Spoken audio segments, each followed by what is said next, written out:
Shalom Lechem, paz a todos. Que bom que você está aqui para continuarmos na nossa série sobre o livro de Daniel. Estamos no capítulo 5.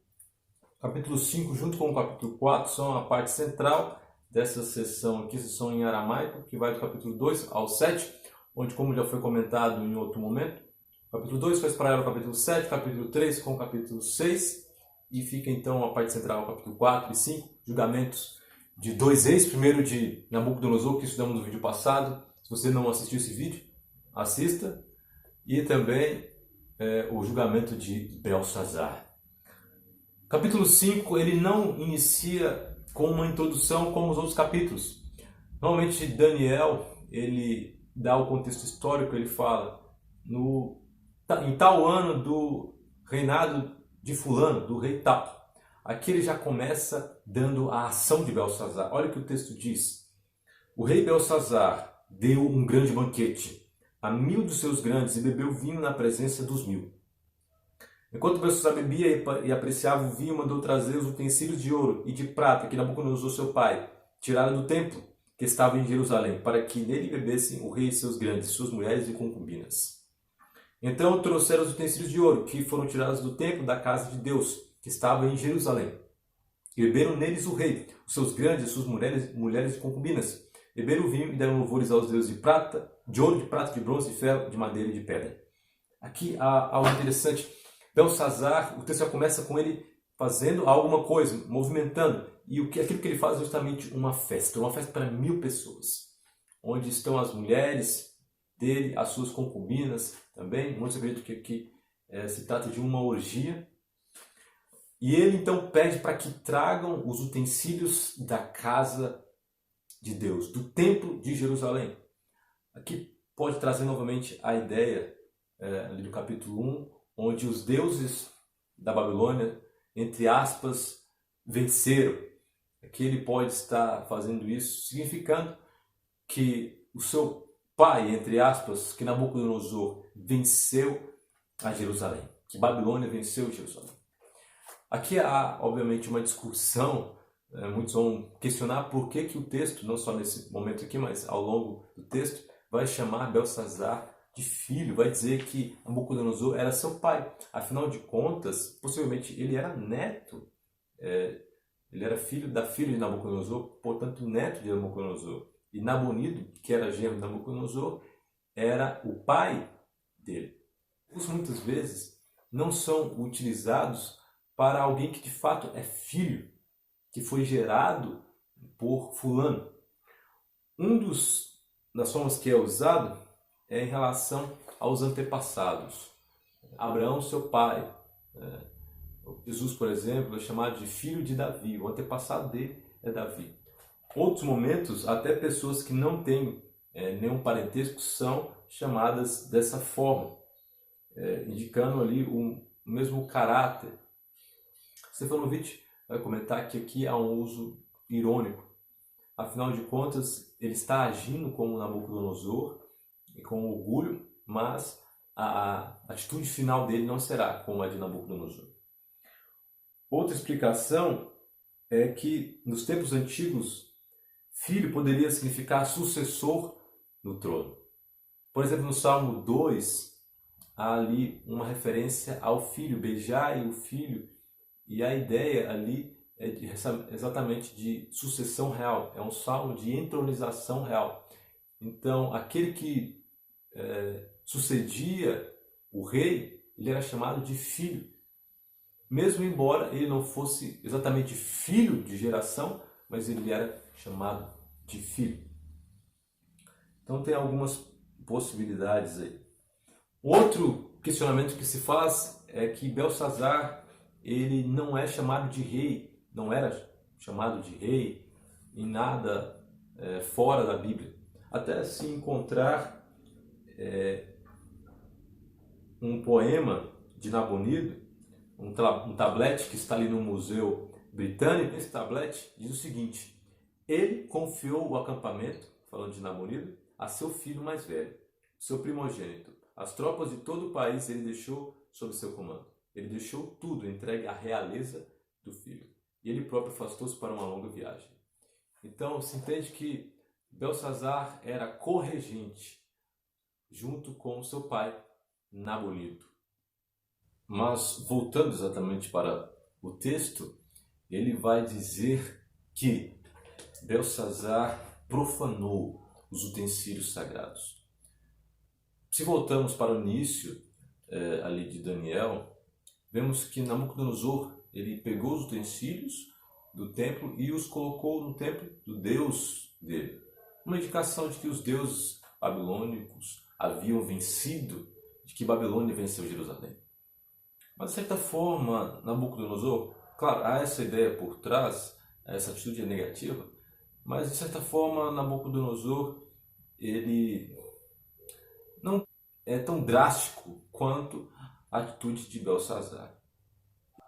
Ele agora pega os utensílios sagrados e coloca vinho neles. Dá um uso comum para eles. Não se importa com a sacralidade desses utensílios. Isso é realmente muito forte. É tanto que esses utensílios sagrados eles são levados de volta para Jerusalém quando Ciro liberta, enfim, vai libertar o povo de Israel. Eles levam novamente, está registrado em Esdras, os utensílios sagrados para o templo. E além disso, o texto também diz que eles estavam adorando aos deuses de ouro, de prata, de bronze, de madeira e de pedra. Aqui, segundo Ducan, é uma paródia do sonho de seu avô. Afinal de contas, capítulo 2, os metais representavam os reinos da terra destinados a desaparecer. Então o rei os diviniza e adora. Por meio desse gesto, Belsazar está se emancipando de seu avô de maneira deliberada e pública. Belsazar está aqui zombando, e está aqui satirizando, brincando com coisa séria. Tanto que neste momento o texto vai dizer que uma mão, dedos começam a escrever. E ele fica assustado. O texto diz que ele fica da seguinte forma, verso 6. Então mudou o semblante do rei, e os seus pensamentos o turbaram. As juntas do seu lombo se relaxaram, seus joelhos batiam um no outro. A ideia aqui é de que ele ficou paralisado, como comenta o autor Elias Brasil, no livro dele, esse aqui, no livro de Daniel, ele comenta que a ideia é de que ele ficou paralisado. Ele ficou pálido, ele ficou sem saber o que fazer, assustado com aquela imagem, uma mão escrevendo algo. E mão na Bíblia está relacionado a juízo, a lei de Deus, também Deus escreveu a sua lei, os 10 mandamentos, com o seu dedo.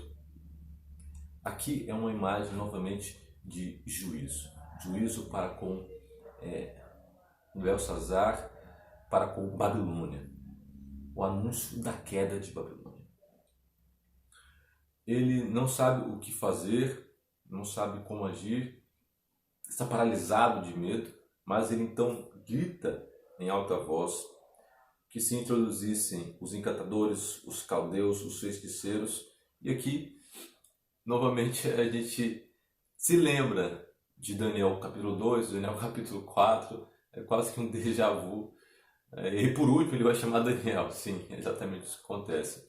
E os caldeus, os sábios, blá blá blá, nenhum deles consegue interpretar a mensagem.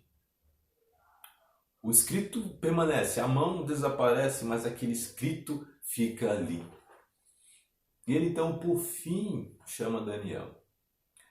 Após, é claro, a presença aí da rainha mãe, a rainha mãe então entra na sala, e não era qualquer um que poderia entrar na corte real, tem que ser convidado, a gente percebe isso no livro de Esther.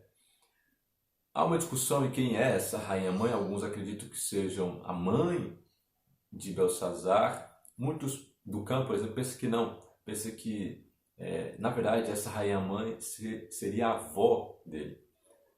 Ou seja, a esposa de Nabucodonosor, que chamava Nitocris.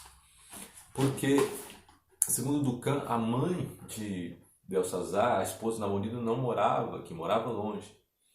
Mas, independente de quem exatamente seja, se é a esposa de Nabonido ou a esposa de Nabucodonosor, ela então dá aquilo que o rei talvez não queira ouvir, ou se esqueceu, enfim, ele parece recusar chamar Daniel, chamar o seu homônimo, porque na verdade, como a gente viu no início, Beltesazar é na verdade o nome Belsazar. Há esse acréscimo aí, apenas para dizer que o Daniel e seus amigos também, há acréscimos nos nomes deles, os nomes em homenagem aos deuses babilônicos, para dizer que eles não vão se curvar para os deuses de Babilônia, mas é o mesmo nome. Isso é interessante. Aqui é o ápice do texto onde Belsazar vai encontrar com o seu xará. Belsazar se encontra com Belsazar. E então ela diz que existe sim alguém que pode dar a interpretação. Esse tem o espírito dos deuses.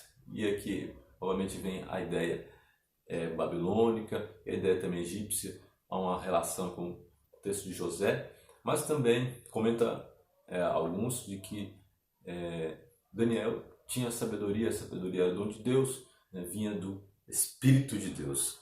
E aqui no verso 13, Daniel aparece. Interessante que o rei recusa a chamar Daniel pelo nome babilônico, Beltesazar ou Belsazar, mas o nome do rei. O texto vai dizer: então Daniel foi introduzido à presença do rei. Falou o rei e disse a Daniel: és tu aquele Daniel dos cativos de Judá que o rei meu pai trouxe de Judá? Aqui, talvez ele esteja fazendo uma referência a um momento de cativeiro, insinuando que Babilônia é superior a Jerusalém, e também relacionando com a atitude que ele fez, profanando os utensílios sagrados do templo. Ele ainda tem essa ideia de que os deuses da Babilônia são superiores. E aí o texto vai dizer o seguinte: ter ouvido dizer a teu respeito que o Espírito dos deuses está em ti, e que em ti se acham luz, inteligência e excelente sabedoria. Acabam de ser introduzidos à minha presença os sábios e cantadores para lerem essa escritura e me fazerem saber a sua interpretação, mas não puderam dar a interpretação. Eu, porém, tenho ouvido dizer de ti que podes dar interpretações e solucionar casos difíceis. Agora, se puderes ler a escritura e fazerem saber a sua interpretação, serás vestido de púrpura, terás cadeia de ouro e ao pescoço serás o terceiro no meu reino. Parece que Belsazar está tentando comprar o profeta, subornar o profeta, oferecendo os presentes para ele.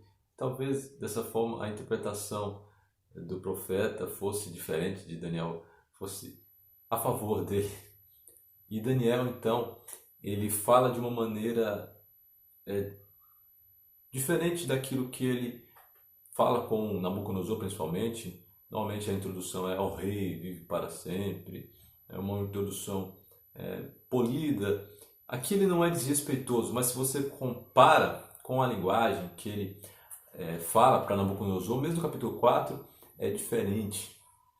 Ele diz o seguinte, ele já começa dizendo o seguinte: os teus presentes fiquem contigo e dá os teus prêmios a outrem.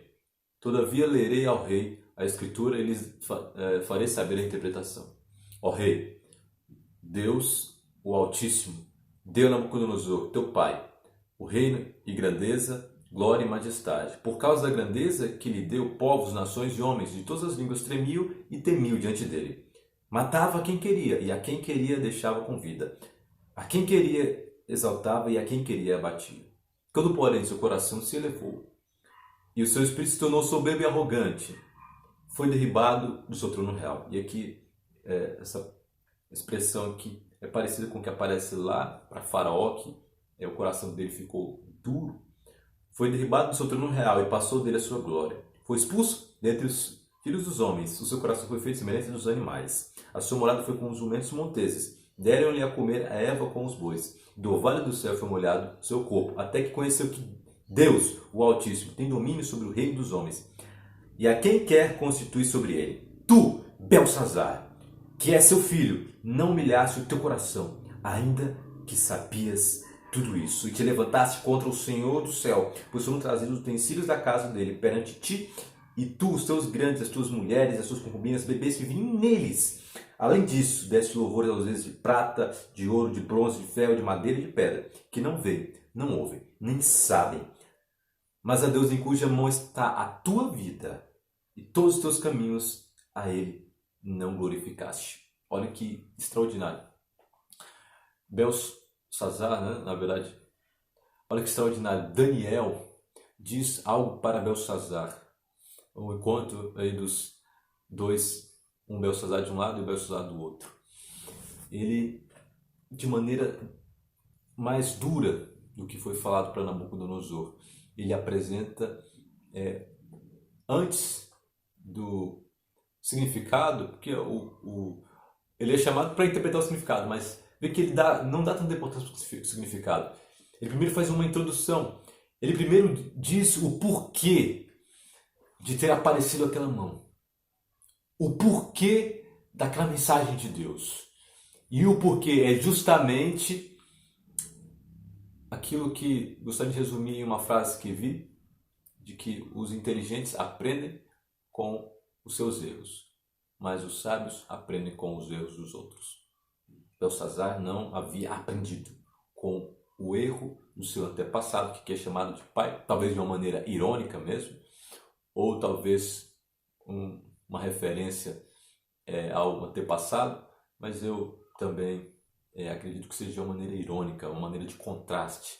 Afinal de contas, a mesma atitude, ou talvez um pouco até pior, Belsazar comete: a arrogância, o orgulho, o não reconhecimento da soberania de Deus. E é isso que Daniel fala para Belsazar. Olha, você não aprendeu com Nabucodonosor. Ele virou um animal para reconhecer Deus. E você está fazendo pior. Está bebendo os utensílios sagrados, os utensílios do templo. Veja a seriedade disso. E aí ele vai dar então a interpretação. Ele vai dizer o seguinte: essa, pois, é a escrita que se traçou: Mene, Mene, Tekel, Parsim. E estava escrito em aramaico. E o aramaico antigo não tinha vogais, não tinha também espaçamento, estava tudo junto. E essas palavras eram ouvidas no mercado. Cada uma delas equivalia uma quantidade de peso. E os 6 babilônios, eles eram comerciantes também. Então ele sabia do que se tratava, ele conhecia o aramaico. Mas a questão, obviamente, é ler e interpretar. A primeira palavra é mene, que segundo Dukan deriva da raiz que significa contar, designar, determinar. A palavra que aparece ali no verso 5, que o rei determinou o alimento, é da mesma raiz, as duas palavras vêm da mesma raiz. O árabe entende o derivado menie como fatalidade ou destino. A mensagem divina compara Belsazar com a mercadoria que é determinada, isto é, que está para ser liquidada. O destino do rei o aguarda. A segunda palavra é tekel, vem de uma raiz que significa pesar. E aqui é a imagem de uma balança. E na Bíblia, balança está ligado com o julgamento.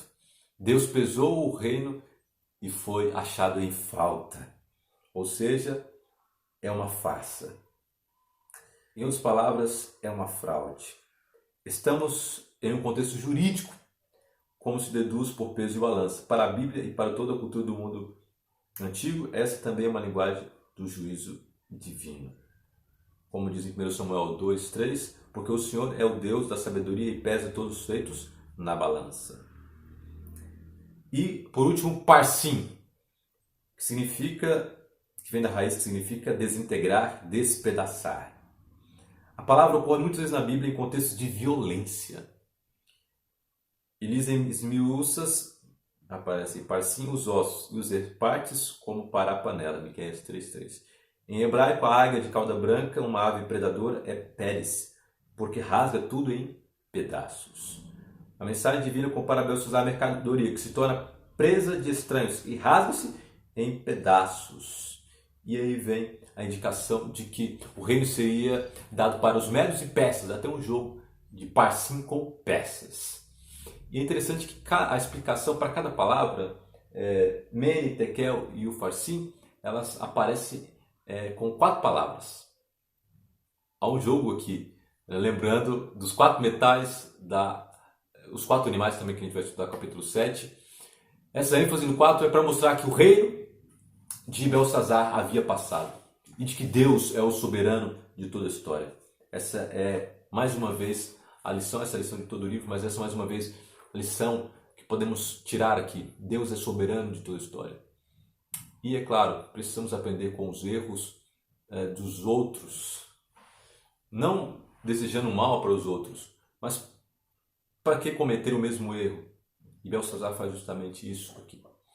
E o texto vai dizer que naquela mesma noite, Belsazar foi morto. O texto vai dizer assim: então mandou Belsazar que vestirem Daniel de púrpura, que lhe pusesse cadeia de ouro no pescoço, proclamasse que passaria a ser o terceiro no governo do seu reino. Naquela mesma noite foi morto Belsazar, rei dos caldeus. O texto aqui, de maneira interessante, fala que Belsazar estava nas mãos de Deus, que a sua vida estava nas mãos de Deus. A palavra aqui, justamente, nefesh, o fôlego de Belsazar. Aqui o texto apresenta um Deus que controla toda a história, um Deus que tem a vida do rei em suas mãos, uma mão que controla toda a história. Belsazar precisava entender que existe um Deus soberano, um Deus que controla tudo, um Deus que fez Nabucodonosor virar animal, um Deus que cortou a árvore seria cortada e a mão pediria de volta o fôlego. Ambos verificam em sua existência o cumprimento de palavras proféticas. Do mesmo modo, os demais eventos preditos também aconteceriam. Na pessoa de Belsazar, as 2 profecias encontrariam seu cumprimento. A antiga profecia da estátua e a mais recente, a escrita na parede. Esse texto ele nos ensina algumas coisas, como eu já comentei. Uma delas é que precisamos aprender com os erros dos outros. É melhor aprender com os erros dos outros que os nossos. A outra é, mais uma vez, um atestado da soberania de Deus. Deus controla toda a história. Ele quer controlar também a nossa vida. E, por último, as coisas sagradas precisam ser tratadas como sagradas. Não podemos tratar as coisas sagradas como coisas comuns. Próximo vídeo nós vamos estudar o capítulo 6, capítulo que tem uma história muito conhecida, mas que é muito interessante, para finalizarmos essa sessão em aramaico. E agora, depois disso, vamos passar para a sessão que está novamente em hebraico. As ações aqui descritas por esses reis vão nos preparar para a próxima sessão profética, onde vai aparecer também ali outros poderes que vão se orgulhar, que vão atacar o povo de Deus como chifre pequeno. E continue acompanhando os vídeos. Desejo que o Eterno abençoe a cada um. Continue estudando esse livro extraordinário. E também quero fazer uma live para mostrar aí no hebraico a ocorrência dessas 4 palavras, mostrar um outro paralelo entre a história de Belsazar, Beltesazar e Belsazar, comparando os dois. Então, nos acompanhe também nas redes sociais. Vou deixar aí abaixo também o Facebook e Instagram. Curta esse vídeo, compartilhe com seus amigos, deixe seu like, seu comentário também, a sua dúvida. E vi que muitas pessoas tiveram dúvidas aí nos grupos que eu tenho acompanhado da lição em relação a essa sucessão de reinos, né? Por que Belsazar é chamado de filho, sendo que ele era neto, e outras dúvidas. Se você tiver alguma dúvida, por favor, comente aí embaixo, estarei respondendo também. Um abraço a todos.